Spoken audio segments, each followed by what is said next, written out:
సామ్రాట్ ఆ ఫైల్ తీసి చెక్ చేస్తూ, పిల్లల కోసం ఇంకొక హెల్త్ డ్రింక్‌ని మార్కెట్‌లోకి ఇంట్రడ్యూస్ చేయాలని చెప్పాను కదా వినోద్!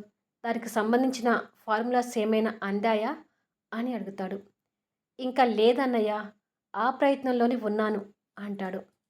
ఇప్పుడు మన కంపెనీలో తయారయ్యే హెల్త్ డ్రింక్స్ కంటే నెక్స్ట్ రాబోయే హెల్త్ డ్రింక్ పిల్లలకి ఇంకా బలవర్ధకంగా, నాణ్యంగా ఉండాలి. అలాంటి ఫార్ములా కోసం సెర్చ్ చేస్తుండు అంటాడు సామ్రాట్. సామ్రాట్ మాటలకు వినోద్ కాస్త ఆశ్చర్యపోతూ, నిన్ను ఎప్పటినుంచో ఒక ప్రశ్న అడగాలనుకుంటున్నాను అన్నయ్య. ఇక ఇప్పుడు అడగకుండా ఉండలేకపోతున్నాను అంటాడు. ఏంటో అడుగు అంటాడు సామ్రాట్ ఫైల్స్ చెక్ చేస్తూ. నీకు మామూలుగా పిల్లలంటే అసలు ఇష్టం ఉండదు. కానీ నాన్నగారు పెట్టిన బిజినెస్లు కాకుండా కొత్తగా పిల్లల ప్రొడక్ట్స్‌ని స్థాపించావు. పిల్లలంటే ఇష్టం లేనిది పిల్లల ప్రొడక్ట్స్ మీద నీకు ఆసక్తి ఎలా కలిగిందన్నయ్య? అని అడుగుతాడు. వినోద్ మాటలతో సైన్ చేయబోతున్న పెన్ అక్కడే ఆగిపోతుంది. ఫుల్ వీడియో రేపు చూడండి.